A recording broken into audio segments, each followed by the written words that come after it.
আসসালামু আলাইকুম ওয়া রাহমাতুল্লাহি ওয়া বারাকাতুহু। বিসমিল্লাহি ওয়াল হামদুলিল্লাহি ওয়াস সালাতু ওয়াস সালামু আলা রাসূলিল্লাহ ওয়া আলা আলিহি ওয়া আসহাবিহি ওয়া মান ওয়ালা ওয়া বা'দ।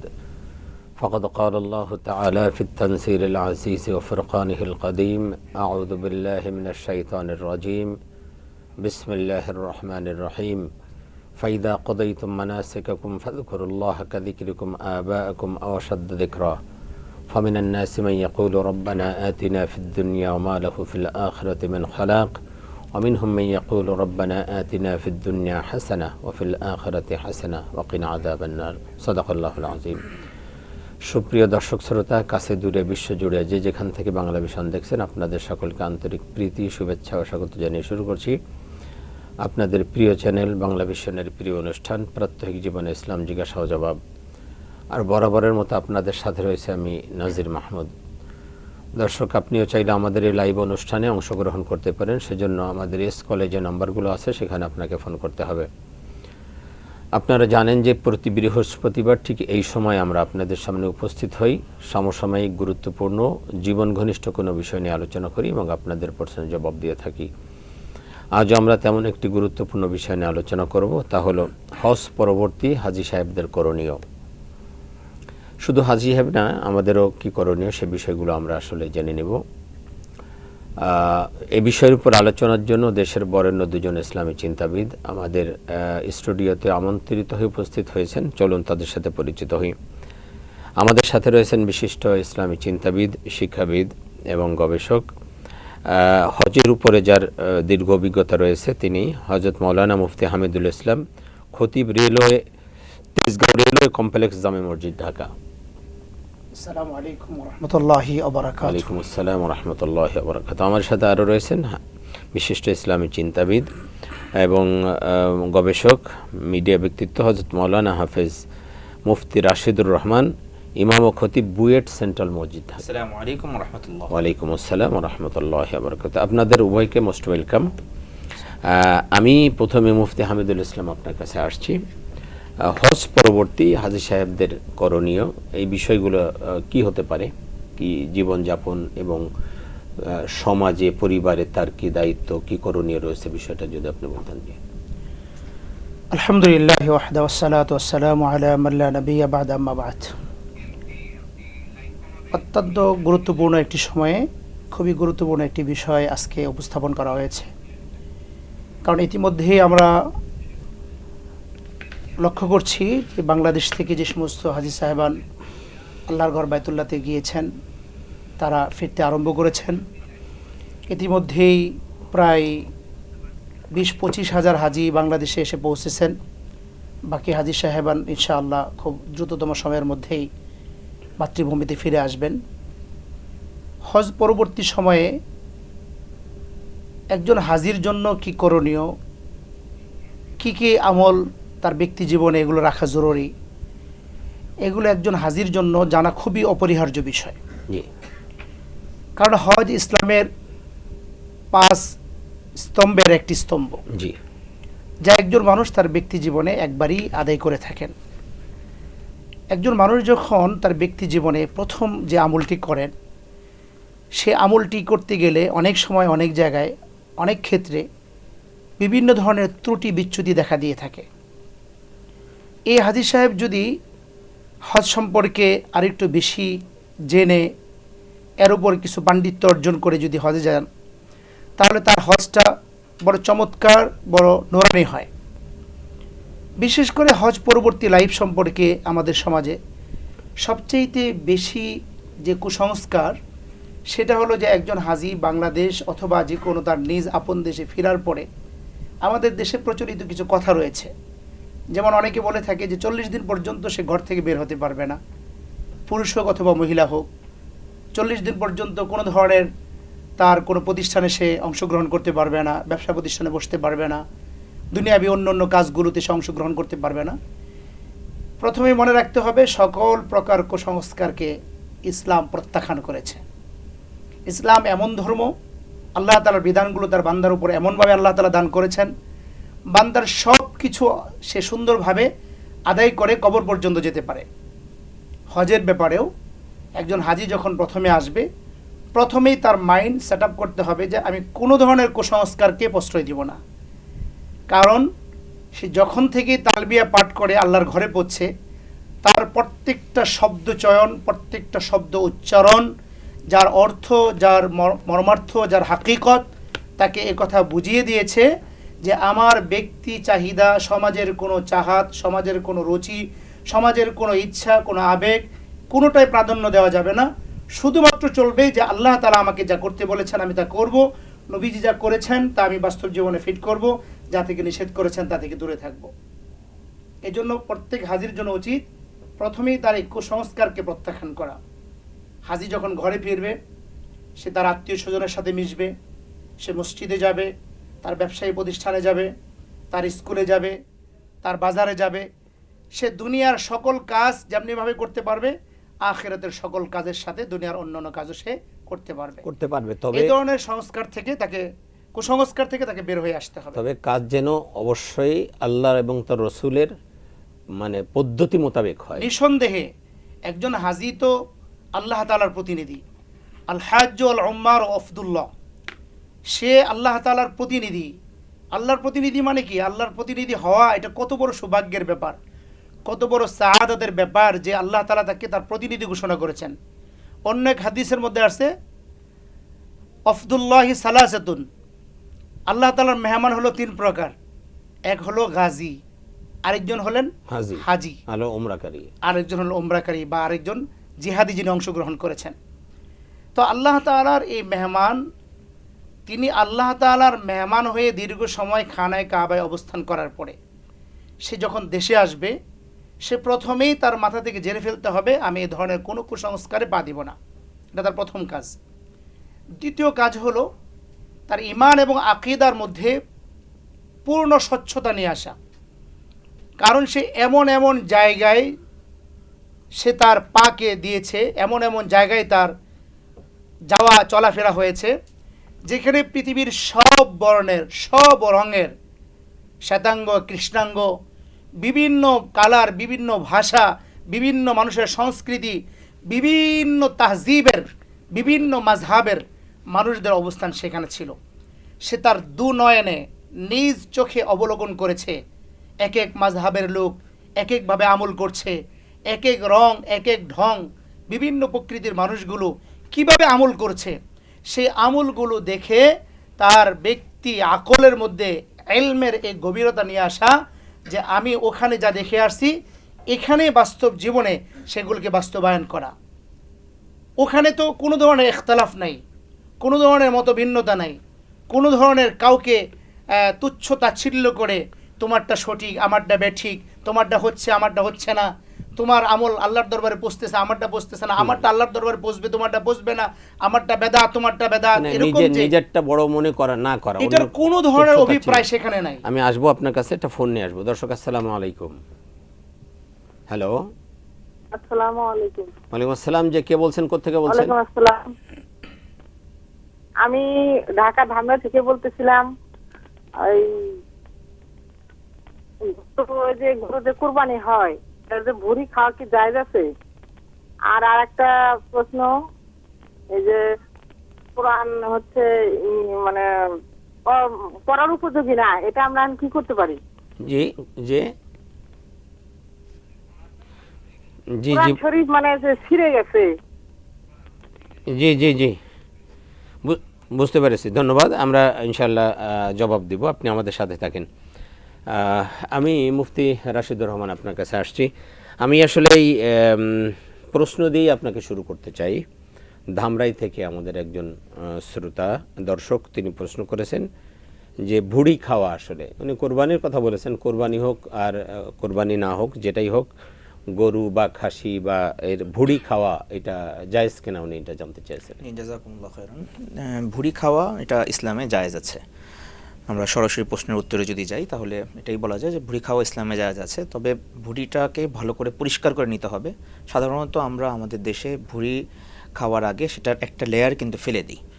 আর তাছাড়া দেখেন গোশত বলেন অথবা গরু বা অন্য কোনো প্রাণীর ভিতরের অংশের প্রতিটা জায়গা দিয়েই রক্ত চলাচল করে। সেই রক্তগুলো কিন্তু আমরা খাই না, প্রবাহিত রক্ত হওয়ার পরে সেটাকে জমাট বাঁধা রক্ত আমরা ফেলে দিই। তো ভুঁড়ির ভিতরে যে ময়লাটা, এটা তার ভিতরেই থাকে। ময়লাটাকে ফেলে আমরা এর একটা লেয়ার ভালো করে পরিষ্কার করে তারপরে বাইরের অংশটা আমরা খাই, যেটা খাওয়া ইসলামে জায়েজ। আর একটা প্রশ্ন করেছেন যে কোরআনুল কারীম এমন অবস্থা হয়ে গেছে যে এটা পড়ার অবস্থায় নাই, জি, হয়তো অনেক পুরানো, ছিঁড়ে গিয়েছে, তা এটা আসলে কি করা যেতে পারে? হ্যাঁ, পড়ার উপযুক্ত নয় এমন যে সকল কোরআনের কপি আছে, সেটা তার পবিত্রতা রক্ষা করে এটাকে দুইটা কাজ করা যায়। এক হলো এটাকে আমরা দাফন করে দিব মাটিতে এমন জায়গায় যেখানে মানুষের চলাচলটা একটু কম, চলাচল করে না এমন জায়গা, চলাচল করে না এরকম জায়গায় সেটাকে দাফন করে দেওয়া। আর দ্বিতীয় পদ্ধতি হচ্ছে সেটাকে পানিতে ফেলে দেওয়া। আর তৃতীয় আরেকটা পদ্ধতি আছে, ওই সংরক্ষিত এলাকায় গিয়ে সেটাকে পুড়িয়ে ফেলা, যাতে করে মানুষ আবার ভুল মেসেজ না পায়। তবে আমরা প্রথম দুটা অবলম্বন করাটাই আমাদের জন্য শ্রেয়। দাফন করা অথবা আপনার বস্তার মধ্যে ভরে ইট পাথর কিছু দিয়ে নদীর মাঝখানে স্রোত আছে, যে পানিতে স্রোত আছে অথবা যে পানিতে মানুষ নামে না এমন জায়গায় ফেলে দাও। জি, ধন্যবাদ। আমি আজকে আলোচনায় আপনার কাছে আসছি। আমাদের মুফতি হামিদুল ইসলাম সাহেব চমৎকার বলছিলেন হজ পরবর্তী হাজী সাহেবদের করণীয়, উনি ব্যক্তিগত কিছু কথা বলছিলেন যে ব্যক্তিগতভাবে তিনি কি করবেন এই বিষয়গুলো নিয়ে আপনি কি বলবেন যে আসলে হাজী সাহেবদের কি করণীয় আছে হজ পরবর্তীতে? খুবই গুরুত্বপূর্ণ আজকের টপিকটি এবং আমাদের সময়ের সাথে রিলেটেড। হজ মানুষকে পবিত্র করার জন্য আসে। ইসলামের যেই 5 রোকন বা ভিত্তিমূল পিলার, এটার মধ্যে সর্বশেষ আল্লাহ রাসূল সাল্লাল্লাহু আলাইহি ওয়াসাল্লাম ঘোষণা করেছেন যে সর্বশেষ হচ্ছে হজ। কোরআন মাজিদে আল্লাহ রাব্বুল আলামিন সূরা হজ নামে স্বতন্ত্র একটি সূরা নাজিল করেছেন। এই সকল জায়গা থেকে হজের গুরুত্ব বিষয়টি স্পষ্ট। আমাদের হাজী সাহেবরা আলহামদুলিল্লাহ হজ পালন শেষে ফেরত আসছেন। তারা খেজুর এবং জমজম পানির সাথে সাথে মৌলিক যে 3টা জিনিস নিয়ে আসছেন, সেটা 1 নম্বর হচ্ছে বারাকাত, মক্কা মদিনার বরকত নিয়ে তারা আমাদের দেশে ফিরছেন। দ্বিতীয় বিষয় নিয়ে আসছেন হেদায়াত, তাদের নিজেদের জন্য এবং আমাদের সমাজের জন্য। আপনারা আমাদের মধ্যে যারা বয়সের দিক থেকে অগ্রসর, তারা হয়তো একসময় দেখেছেন যে একজন হাজী সাহেব ইতিপূর্বে যখন আরও 40-50 বছর পূর্বে যখন একটা এলাকায় আসতেন, পুরো এলাকার চিত্রটা তিনি পরিবর্তন করে ফেলতেন। তার আধ্যাত্মিকতা, তার মধ্যে যে নুরানিয়াত ভাব, সেটার মাধ্যমে পুরো এলাকার মধ্যে তিনি একটা বিপ্লব সাধন করতেন, একটা রোপ পড়ে যেত। তো হেদায়েত তিনি নিজের জন্য এনেছেন এবং এলাকার জন্য এনেছেন। তৃতীয় যে জিনিসটা তিনি এনেছেন, তার নিজের নিরাপত্তা, জীবিকা এবং জীবনের নিরাপত্তা এবং দেশের জন্য তিনি নিরাপত্তা নিয়ে ফিরেছেন। কোরআন মাজিদে আল্লাহ রাব্বুল আলামিন সূরা আলে ইমরানে যেখানে হজের ফরজিয়ত, হজ ফরজ হওয়ার বিষয় বলেছেন, সেখানে এই 3টা কথা বলেছেন। ইন্না ওয়ালা বাইতিন উদিআ লিন-নাস লাল্লাযী বিবাক্কাতা মুবারাকা ওয়া হুদাল লিল আলামিন, বরকতময় এবং হেদায়েতে ভরা আল্লাহ তাআলার এই কাবা শরীফ। এরপরে আল্লাহ তাআলা বলছেন ওয়ামান দাখালাহু কানা আমিনা, যারা এখানে প্রবেশ করবে তাদেরকে আল্লাহ তাআলা নিরাপত্তা দান করবেন। তো হাজী সাহেবরা এই 3টা বিষয় নিয়ে, এই 3টা আধ্যাত্মিক উপহার নিয়ে আমাদের দেশে এসেছেন। হাজী সাহেবদেরকে এই 3টা জিনিস তারা কিভাবে করে সঞ্চিত রাখতে পারবেন, কিভাবে নিজেদের জন্য এবং আমাদের সমাজের জন্য কিভাবে তারা বহাল রাখতে পারবেন, এর মেসেজটাকে তারা সর্বস্তরে ছড়িয়ে দিতে পারবেন, সেই বিষয়ে তাদেরকে সচেতন হতে হবে। এই বিষয়ে সচেতন হওয়ার জন্য তারা কি কাজ করবেন? 1 নম্বর কাজ যদি আমরা বলি, 1 নম্বর কাজ হচ্ছে তারা যে সকল কাজ হজের মধ্যে গিয়ে করেছেন সেটার উপরে ইস্তিকামতের সাথে থাকা, সুদৃঢ় পথ থাকা। এমন না যে আমি হজে যাওয়ার পরে 5 ওয়াক্ত নামাজ জামাতের সাথে পড়েছি, দেশে আসার পরে আমার নামাজেরই খবর নেই। ওখানে আমি পর্দা পশিদা ঠিকভাবে রক্ষা করেছি, দেশে আসার পরে আমি পর্দা পশিদার কোনো খেয়াল খবর নেই। হজে যাওয়ার আগে আমি সুদ ঘুষ ইত্যাদি থেকে তওবা করে গেছি, হজ থেকে ফেরত আসার পরে সুদ ঘুষ ইত্যাদি সব কিছু আমার আবার আগের মতো চলছে, মানুষের হক আদায় করি না। এমন যদি হয় তাহলে আমার হজটা আল হাজ্জুল মাবরুর হয় নাই। রাসূল করিম সাল্লাল্লাহু আলাইহি ওয়াসাল্লাম এক হাদিসের মধ্যে বলেছেন, আল হাজ্জুল মাবরুর লাইসা লাহু জাযাউন ইল্লাল জান্নাহ। মাবরুর অর্থাৎ কবুল হজের সওয়াব হচ্ছে জান্নাত ছাড়া আর কিছুই না, জান্নাতই হচ্ছে এটার সওয়াব। তো কবুল হজ কাকে বলে? কবুল হজ বলা হয় হলো এমন হজকে যেই ব্যক্তির হজ পরবর্তী জীবনটা হজের মধ্যে যেরকম জীবন ছিল তেমনই। আমি হজের পরে এসে যদি হজের ধারাবাহিকতাগুলো, অর্থাৎ হজের মধ্যে যেরকম পুতু পবিত্র ছিলাম, ওগুলো যদি রক্ষা করতে না পারি, তাহলে শঙ্কার বিষয় আছে, সম্ভবত আমার হজটা কবুল হয় নাই। মানে হজের আগের জীবন এবং হজের পরবর্তী জীবনটার মধ্যে বিশাল একটা পার্থক্য বাহ্যিকভাবে সূচিত হতে হবে এবং সেটা প্রকাশ পেতে হবে। তো 1 নম্বর কাজ হচ্ছে অবিচল থাকা। দ্বিতীয় কাজ হচ্ছে যে এই অবিচলতার জন্য আল্লাহ তাআলার কাছে তৌফিক কামনা করা। রব্বানা লা তুযিগ কুলুবানা বা'দা ইয হাদাইতানা ওয়া হাব লানা মিন লাদুনকা রাহমা। হে আল্লাহ, একবার আপনি আমাদেরকে হেদায়েত দিয়েছেন, আপনার ঘর দেখিয়েছেন, সুতরাং আপনি নবী করিম সাল্লাল্লাহু আলাইহি ওয়াসাল্লামের রওজার সামনে আপনি নিয়ে গেছেন, সুতরাং আমি যেন নবী করিম সাল্লাল্লাহু আলাইহি ওয়াসাল্লামের সুপারিশ পাই, নিজেকে এভাবে আল্লাহ আমাকে গড়ে তোলার তৌফিক দান করেন, আপনি আমাকে বিপথে নেবেন না। এই কাজের জন্য, এই দুইটা কাজের জন্য সহায়ক যেটা কাজ সেটা হচ্ছে আউলিয়ায়ে কেরাম, বুজুর্গানে দ্বীন, আলেম মাশায়েখদের সোহবত গ্রহণ করা। আপনি যে এলাকাতেই আছেন সেই এলাকাতেই আলহামদুলিল্লাহ আমাদের বাংলাদেশের প্রত্যন্ত অঞ্চল সহ সব জায়গায় আলেম ওলামাদের বিরাট বড় একটা সোহবত বা খানকা, মাদ্রাসা, মসজিদ সবকিছু এখানে অ্যাভেলেবেল, সব জায়গায় ইমাম সাহেব অন্তত ইমাম সাহেব অন্তত আছেন। তো আপনি তার কাছে যান, কোরআন মজিদটা আপনি শুদ্ধ করেন, আপনি তাকে আপনার এই জাকাতের মাসলাগুলো তাকে জিজ্ঞেস করেন, হজের মাসলাগুলো জিজ্ঞেস করেন, বাচ্চাদেরকে যে বিবাহ শাদী দিবেন, বিবাহ শাদী দেওয়ার সময় গান বাদ্য ইত্যাদি সহকারে দিবেন নাকি এগুলো যদি বাদ দিয়ে দিবেন, এগুলো আপনি চিন্তা ভাবনা করেন।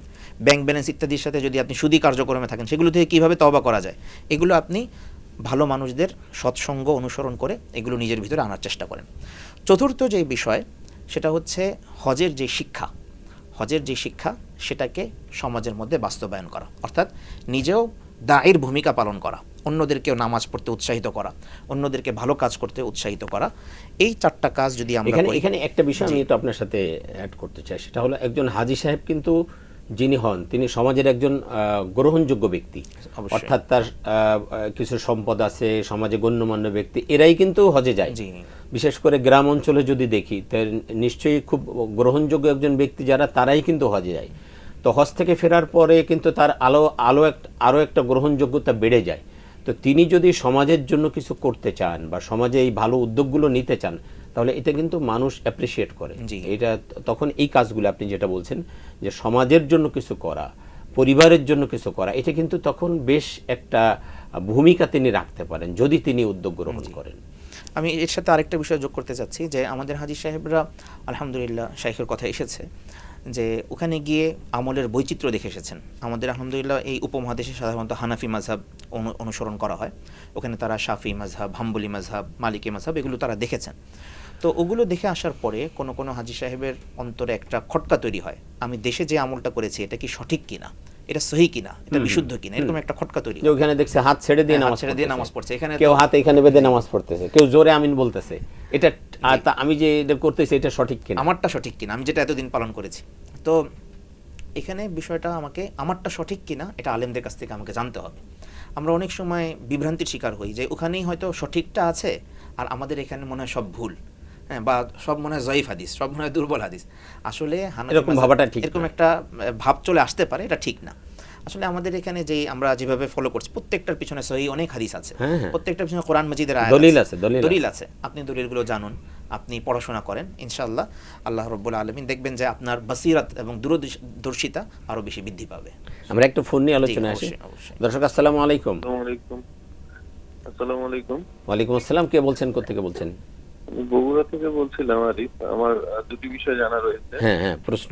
একটা হলো আপনার যেহেতু আপনারা হজ পরবর্তীতে হাজীদের করণীয় নিয়ে কথা বলছেন, আসলে হজ করলে একজন মুসলমানের দায়িত্ব কতটুকু বেড়ে যায় এবং তার আসলে কি কি করণীয় দায়িত্ব পালনের ক্ষেত্রে, এটা একটু জানতে চাই। আর দ্বিতীয় বিষয়টা হলো ব্যাংকে টাকা রাখলে তো সেখান থেকে সুদ আসে, সুদ তো ইসলামে সম্পূর্ণ হারাম। সেই ক্ষেত্রে এখন এতগুলো যদি কারো কাছে অনেক বড় অ্যামাউন্টের টাকা থাকে তো নিজের ঘরে রাখাটাও নিরাপদ না। এই ক্ষেত্রে আসলে কি করণীয়, এই বিষয়টা নিয়ে একটু জানতে। জি ধন্যবাদ, আপনি আমাদের সাথে থাকুন, আমরা ইনশাল্লাহ জবাব দিব। জি, আমি মুফতি হামিদুল ইসলাম সাহেব আপনার কাছে আবারও আসছি। আমি প্রশ্ন নিয়েই শুরু করতে চাই। আমাদের বগুড়া থেকে আমাদের এক ভাই প্রশ্ন করেছেন যে হজ করলে তো আসলে একটা দায়িত্বের মধ্যে চলে আসে, যেটা আমরা এতক্ষণ আলাপ করতেছিলাম যে একজন হাজী সাহেবের আসলে কিছু দায়িত্ব চলে আসে। হজ করা মানে শুধু নিজে হজ করলাম তা না, আমি একটা দায়িত্বের মধ্যে চলে আসছি। সমাজ, পরিবারকে শাসন করার, পরিবারকে পরিবর্তন করার একটা বড় দায়িত্ব তখন চলে আসে। কারণ আমি আল্লাহ পাক আমাকে হজ করার সুযোগ দিলেন মানে পরিবারকে কিভাবে পরিশুদ্ধ করা যায় তারও একটা দায়িত্ব আমার উপরে চলে আসলো। আর সমাজে কিভাবে এটাকে করা যায়, আমি যেটা শিখলাম, যেটা হজ করে আসলাম, এটা সমাজকে পরিবর্তন করার একটা দায়িত্ব চলে আসে। উনি সেইটা বলছেন যে কি দায়িত্বটা আসলে চলে আসে এটা জানব। আমার পাশে শায়েখ বড় চমৎকারভাবে বিষয়গুলো তুলে ধরতেছিলেন, আলহামদুলিল্লাহ। মূলত একজন হাজি যখন হজের মতো এত বড় একটা দায়িত্ব সে আদায় করে আসে, মোটামুটি ইসলামের সবগুলো বেনাই তখন তার মধ্যে চলে আসে। কারণ ইতিমধ্যেই সে আল্লাহ রাসূলের প্রতি ঈমান এনেছে, নামাজ আগেই শুরু করেছে, জাকাত পরিমাণ মালের মালিক আগেই হয়েছে, সে রোজাও রেখেছে। এবার হজের মতো চূড়ান্ত যে আল্লাহ তাআলার বিধান, এটিও সে বাস্তবায়ন করেছে। একজন পরিপূর্ণ মুমিন হিসাবে তার অনেকগুলো দায়িত্ব বেড়ে যায়, ব্যক্তিগতভাবে, পারিবারিক বিষয়ে। এ ব্যাপারে তো সরাসরি কোরআনুল কারীমের বার্তায় রয়েছে, ইয়া আইয়ুহাল্লাযীনা আমানু লা তুলহিকুম আমওয়ালুকুম ওয়ালা আওলাদুকুম আন যিকরিল্লাহ। এবং কোরআনুল কারীমের আরও অনেক আয়াতের মধ্যে স্পষ্ট এইভাবে বলা হয়েছে যে শুধু আমি নিজে জাহান্নাম থেকে বাঁচব, বিষয়টা এরকম নয়। আমি যেরকম 40 দিন একটা নির্দিষ্ট বরকতময় জায়গায় থেকে হেদায়েতের কেন্দ্রে থাইকা নিজেকে পরিশুদ্ধ করেছি, ঠিক ওই বিষয়গুলো আমি আমার ঘরের মধ্যে চেষ্টা করব সেগুলো বাস্তবায়ন করার জন্য। বিশেষ করে আমার সন্তান যার উপর নামাজ ফরজ হয়েছে, অথচ আমি নামাজে যাচ্ছি, সে ঘুমিয়ে আছে। আমরা অনেক অভিভাবককে এরকম দেখতে পাই যে বাবা মসজিদে যাচ্ছে অথচ ছেলে সে ঘুমিয়ে আছে, তাকে সে জাগ্রত করছে না। জুমার নামাজ ফরজ হয়ে যাচ্ছে, তারপরেও তাকে সজাগ সে করতেছে না। নিজের মেয়ের প্রতি সে দায়িত্ববোধ থেকে তাকে ইসলাম সম্পর্কে বোঝানো, দিন সম্পর্কে বোঝানো, স্ত্রীকে দিন সম্পর্কে বোঝানো, সেই সাথে সমাজের কাছে ওই বার্তা নিয়ে যাওয়া যে আমি আল্লাহর ঘর থেকে আসছি। নামাজের ব্যাপারে ওইখানে যে একটা কম্পিটিশন, যে কে কার আগে নামাজে যাবে, এবং সাথী ভাইদেরকে নিয়ে যাওয়া, শুধু নিজে যাচ্ছে না, পার্শ্ববর্তী কামরায় সে নক করে যাচ্ছে, ভাই চলো তাড়াতাড়ি যাই। ঠিক তেমনিভাবে সে নিজেকে দায়ী হিসাবে সমাজের মধ্যে পেশ করবে। সে মানুষদেরকে সত্যের দিকে আহ্বান করবে, অসৎ যে সমস্ত কার্যক্রম সমাজে চলছে এগুলো সম্পর্কে বড় দায়িত্ব পালন করবে। আপনি ইতিমধ্যেই বলেছেন একজন হাজি কিন্তু সমাজের মধ্যে একেবারেই সাধারণ কোনো মানুষ না, সমাজের একটা ভালো লেভেলের, যার কথা সমাজ গ্রহণ করে মেনে নেয়। তো এই একজন হাজি যখন সে নিজেকে পরিশুদ্ধ করে মানুষদেরকে আহ্বান করবে আল্লাহর জন্যে, আশা করি যে তার কথাও সমাজ গ্রহণ করবে। আর এটা হাজির একটা দায়িত্ব হওয়া উচিত, সে নিজেকে এইভাবেই পেশ করবে। জি ধন্যবাদ। আমরা আর একটা ফোন নিব, তারপরে ইনশাল্লাহ আলোচনা আসবো। জি দর্শক, আসসালামু আলাইকুম। ওয়ালাইকুম আসসালাম। হুজুর, আমি ফিরোজ বলছিলাম। হুজুর, আমি বলছিলাম এক ব্যক্তি সুদী ব্যাংকে চাকরি করে, সেই টাকা নিয়ে হজ করে আসছে। এখন আমার প্রশ্ন, হজ কি কবুল হয়েছে কি হয়নি, এটাই। ধন্যবাদ। জি ফিরোজ ভাই, আপনি আমাদের সাথে থাকুন, ইনশাল্লাহ জবাব দিব। ভাই প্রশ্ন করেছিলেন যে ব্যাংকে টাকা রাখা, এটা তো আসলে সুদেরই কারবার ম্যাক্সিমাম ব্যাংকে। কিছু ব্যাংক আছে শরিয়া ভিত্তিক লেনদেন তারা করে থাকে, ম্যাক্সিমাম ব্যাংকগুলোতে ব্যাংকে মানে সুদভিত্তিক কাজ কারবার।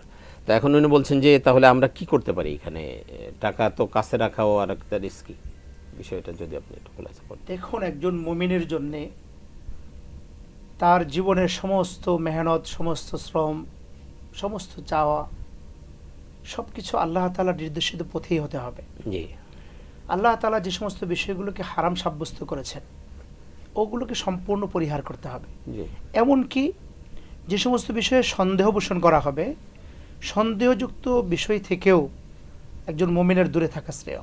জি, এই ক্ষেত্রে যে ব্যক্তি এই প্রশ্ন করেছেন যে ভাই, সুদী যে সমস্ত ব্যাংকগুলো লেনদেন করে, এই সমস্ত ব্যাংকগুলোতে লেনদেন করে অথবা সেখানে ফিক্সড ডিপোজিট রেখে তার থেকে যে অতিরিক্ত লভ্যাংশ আসবে, সেই লভ্যাংশ দিয়ে সংসার পরিচালনা করা, নিজের খরচাদি বহন করা, এগুলো সম্পূর্ণই হারাম।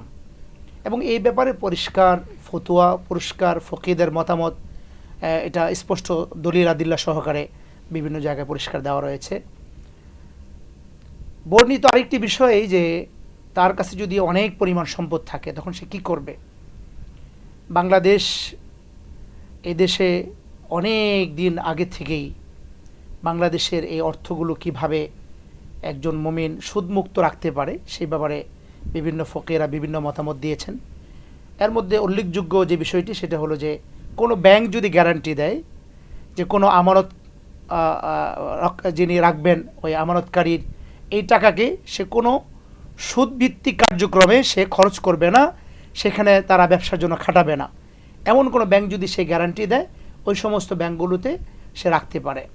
এই ব্যাপারে শরীয়ত কিছুটা ছাড় দিয়েছে, তে সে এই মতটি গ্রহণ করতে পারে যে তার সম্পদ এমন ব্যাংকে রাখতে পারে যে ব্যাংক বলবে এই কথা যে আমি আপনার এই টাকা আমি কোনো ধরনের সুদযুক্ত কোনো কারবারের সাথে আমি সম্পৃক্ত করব না।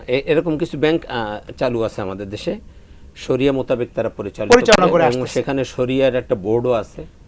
বাংলাদেশের বেশ বড় বড় উলামা কেরামের সমষ্টিগত বিভিন্ন বোর্ড রয়েছে, তারা এই ব্যাপারে কিছুটা দেখভাল করার দায়িত্ব সাধারণত করে। আমার মনে হয় এখানের লেনদেন করলে আপনার মোটামুটি একটা পর্যায় থেকে আপনি লেনদেন করে সেখানে রাখতে পারেন। জি, আমি মুফতি রাশেদুর রহমান আপনার কাছে আসছি। ফিরোজ ভাই আমাদের নিয়মিত একজন দর্শক, উনি প্রশ্ন করেছেন যে সুদী ব্যাংকে এক ব্যক্তি সুদী ব্যাংকে চাকরি করে, সুদী ব্যাংকে চাকরি করে সেই টাকা দিয়ে তিনি হজে গেছেন, হজ কবুল হবে কিনা? লা ইলাহা ইল্লাল্লাহ, খুবই গুরুত্বপূর্ণ একটা প্রশ্ন, জটিল প্রশ্ন। দেখুন, আমি এই প্রশ্নের উত্তরে যাওয়ার আগে আরেকটা কোরআন মাজিদের আয়াত দিয়ে শুরু করি। আল্লাহ তাআলা কোরআন মাজিদের মধ্যে বলেছেন, ইন্নাস সালাতা তানহা আনিল ফাহশাই ওয়াল মুনকার। সালাত মানুষকে অশ্লীল এবং গর্হিত কাজ থেকে নিষেধ করে। রাসূল করিম সাল্লাল্লাহু আলাইহি ওয়াসাল্লামের কাছে এই আয়াত বিষয়ে জিজ্ঞেস করা হলো, ইয়া রাসূলুল্লাহ, দেখুন অনেক মানুষ এমন আছে যে সালাত আদায় করছে, পাশাপাশি সে অন্যায় কাজেও জড়িত হচ্ছে, সুদ খায়, চুরি করে, মদ পান করে, তাহলে তার নামাজ কি ফায়দা? তাকে তো তার নামাজ অশ্লীল এবং গর্হিত কাজ থেকে বিরত রাখতে পারে নাই। রাসূল করিম সাল্লাল্লাহু আলাইহি ওয়াসাল্লাম বললেন যে অচিরেই সে অন্যায় কাজগুলো থেকে নিবৃত হবে, অচিরেই সে অন্যায় কাজ থেকে নিবৃত হবে।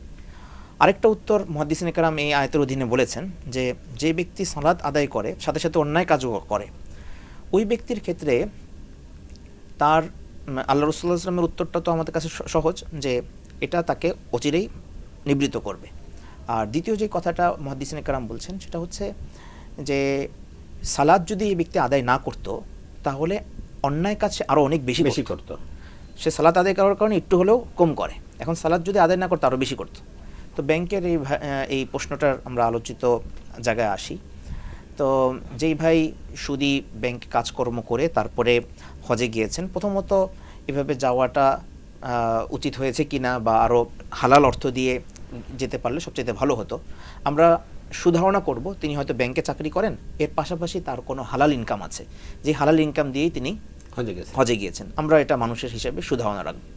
এরপরে যখন তিনি হজ থেকে ফেরত আসলেন, কবুল করা না করার বিষয়টা তো আমরা বলতে পারি না, এটা আল্লাহ সুবহানাহু ওয়া তাআলার হাতে।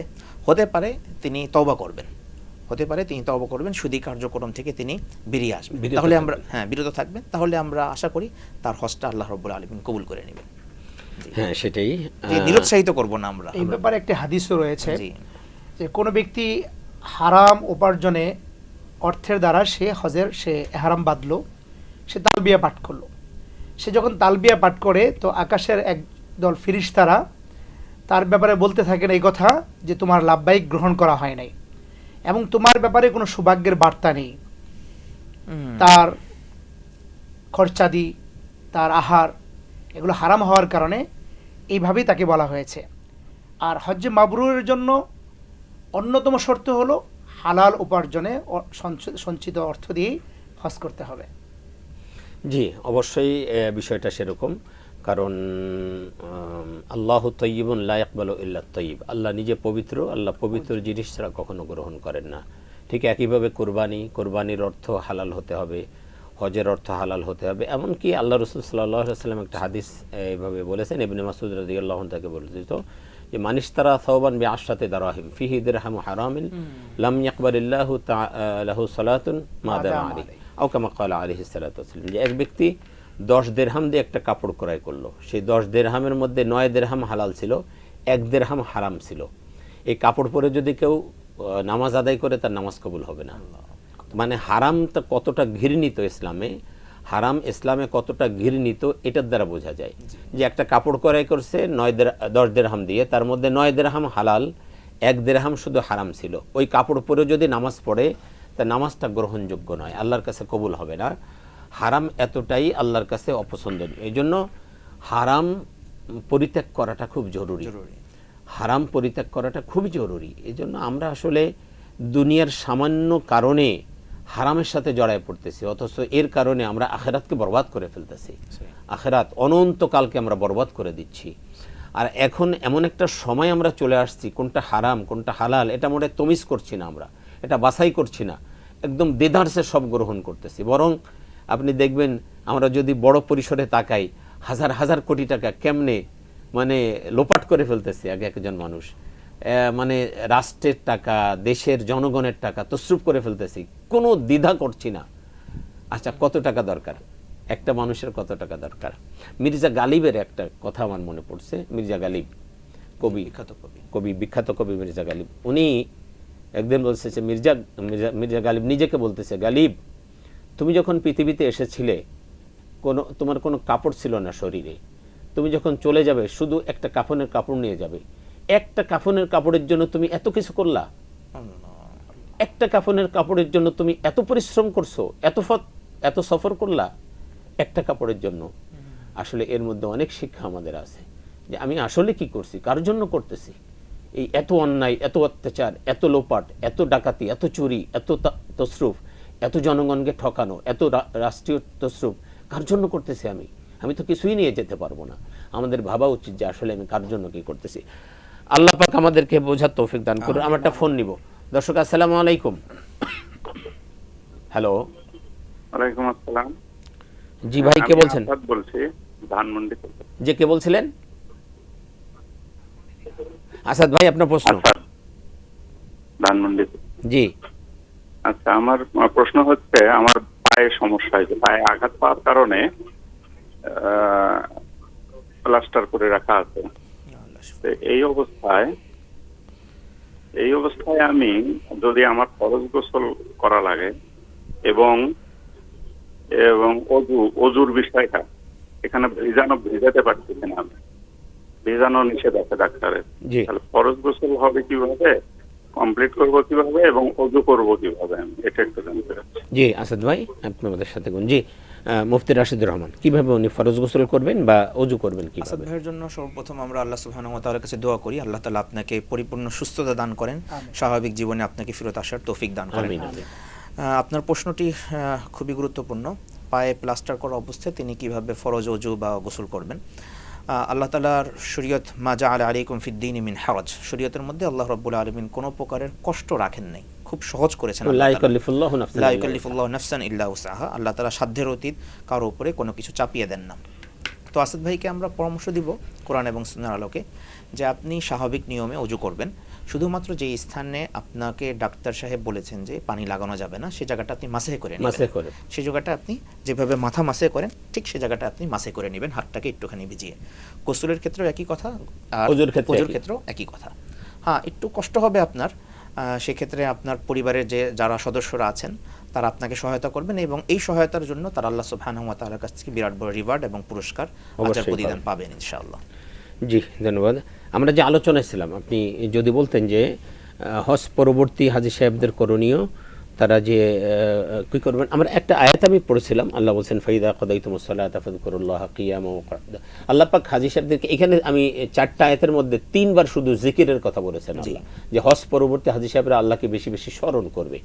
তো হজ করে আসার পরে আল্লাহকে বেশি স্মরণ করা, অর্থাৎ বেশি বেশি কাজে কর্মে ওঠা বসায় সবসময় আল্লাহকে বেশি স্মরণ করা, এটা যদি একটু বলতেন যে হাজী সাহেবরা আসলে কিভাবে আল্লাহকে তারা স্মরণ করবে।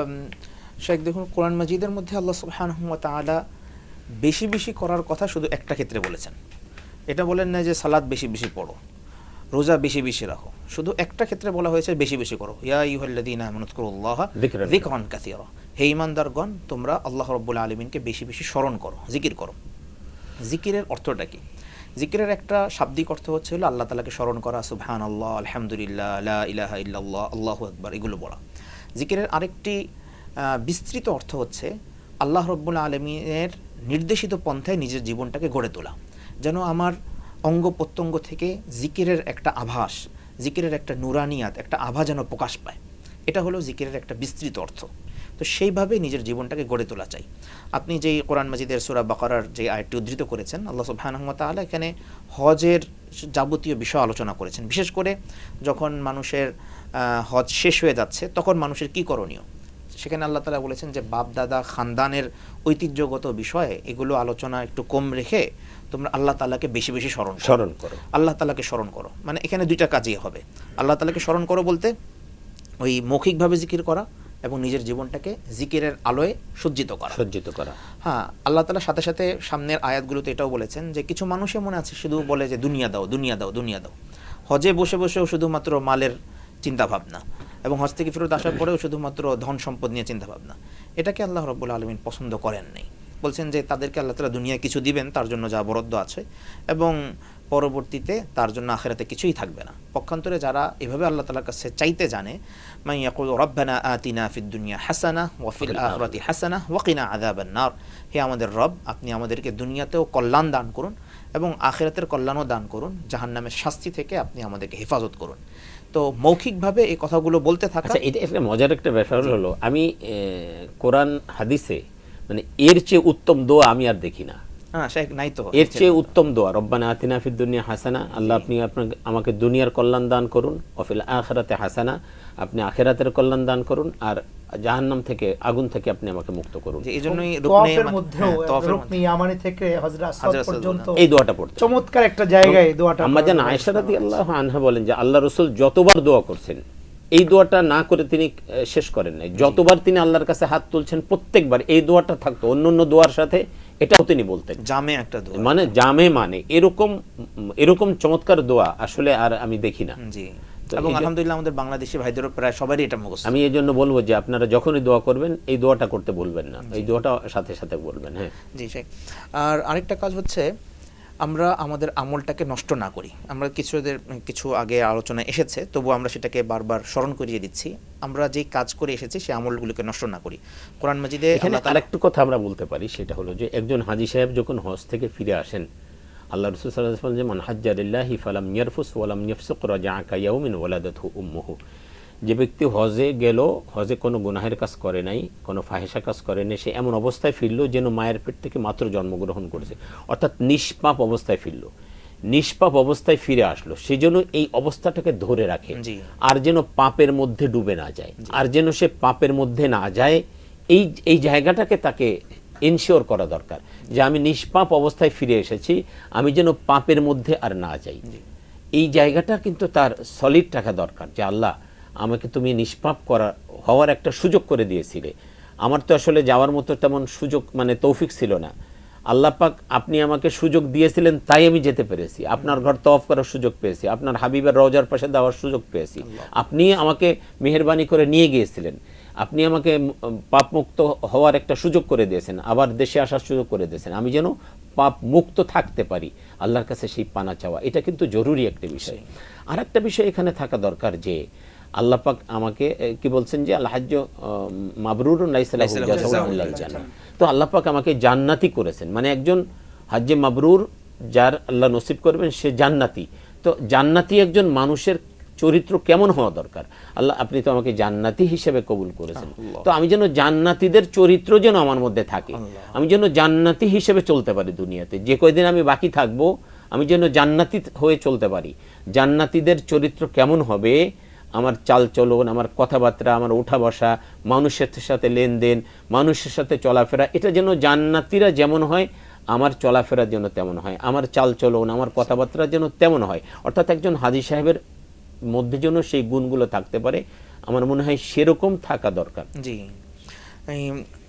কোরআন মাজিদের সূরাতুল মুমিনুনে আল্লাহ রাব্বুল আলামিন ঈমানদারদের কিছু বৈশিষ্ট্যের কথা বলেছেন, জাল্লাযীনা হুম ফি সালাতিহিম খাশিউন, তারা আসল মুমিন মুমিনরা সফল, যারা তাদের সালাতের ব্যাপারে খুব ভীরু, সুন্দরভাবে সালাত আদায় করেন, যাকাত প্রদান করেন এবং তারা আল্লাহ তাআলার হক আদায় করেন, মানুষের হক আদায় করেন।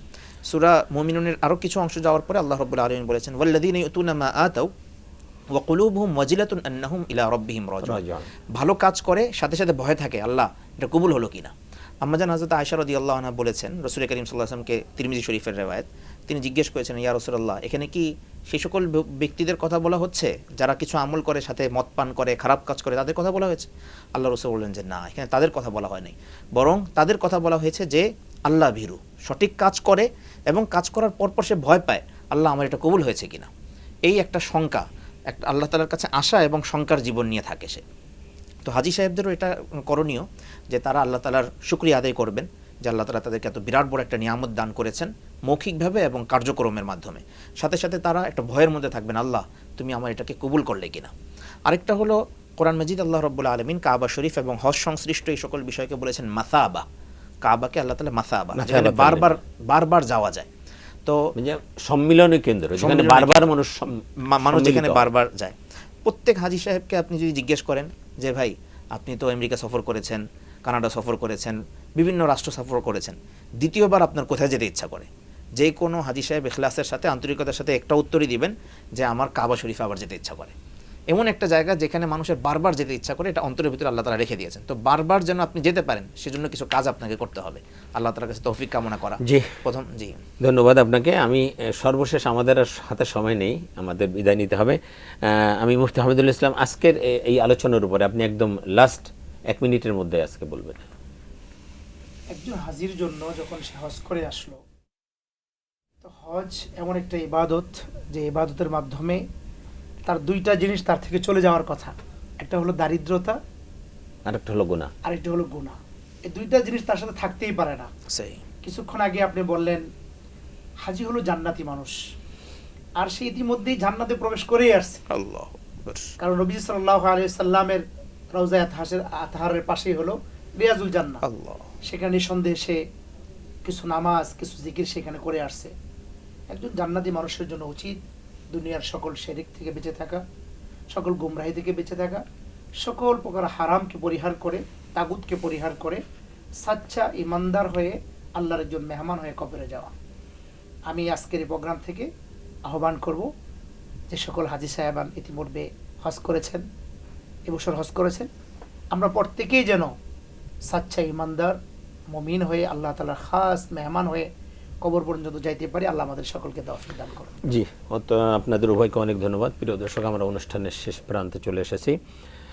হজ একটি অত্যন্ত গুরুত্বপূর্ণ এবং মূল্যবান ইবাদত, যেটা সবাই আসলে করতে পারে না। আল্লাহ রাব্বুল আলামিন যাদেরকে কবুল করেন তারাই করতে পারে।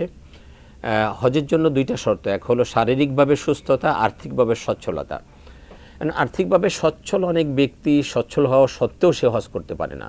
এটা আল্লাহ রাব্বুল আলামিন শুধুমাত্র যাকে তার মেহমান হিসাবে কবুল করবেন সেই শুধু এই কাজটি করতে পারবে। সুতরাং আমরা দোয়া করি আল্লাহ রাব্বুল আলামিন সকলকে এই কাজের জন্য কবুল করে নিন। যারা শুনছেন যেতে পারেননি, এখনও যেতে পারেননি, আল্লাহ পাক সকলকে যাওয়ার তৌফিক দান করুন। আমি এইভাবেই বলি যে আল্লাহ পাক কাফনের কাপড় পরার আগে যেন আল্লাহ পাক আমাদেরকে ইহরামের কাপড় পরার সুযোগ করে দেন। আল্লাহ রাব্বুল আলামিন আমাদেরকে বাইতুল্লাহ জিয়ারত করার তৌফিক দান করুন, বারবার করার তৌফিক দান করুন। আসলে এখানে না গেলে বুঝবেন না যে কি বারাকা এখানে লুকিয়ে আছে। আল্লাহ পাক আমাদের সকলকে বাইতুল্লাহ জিয়ারত করার তৌফিক দান করুন। আপনাদের ইহকালীন পরকালীন কল্যাণ কামনা করে আগামী অনুষ্ঠান দেখার সাদর আমন্ত্রণ জানিয়ে আজকের মতো বিদায় নিচ্ছি। আল্লাহ হাফেজ। আসসালামু আলাইকুম ওয়া রাহমাতুল্লাহি ওয়া বারাকাতুহু।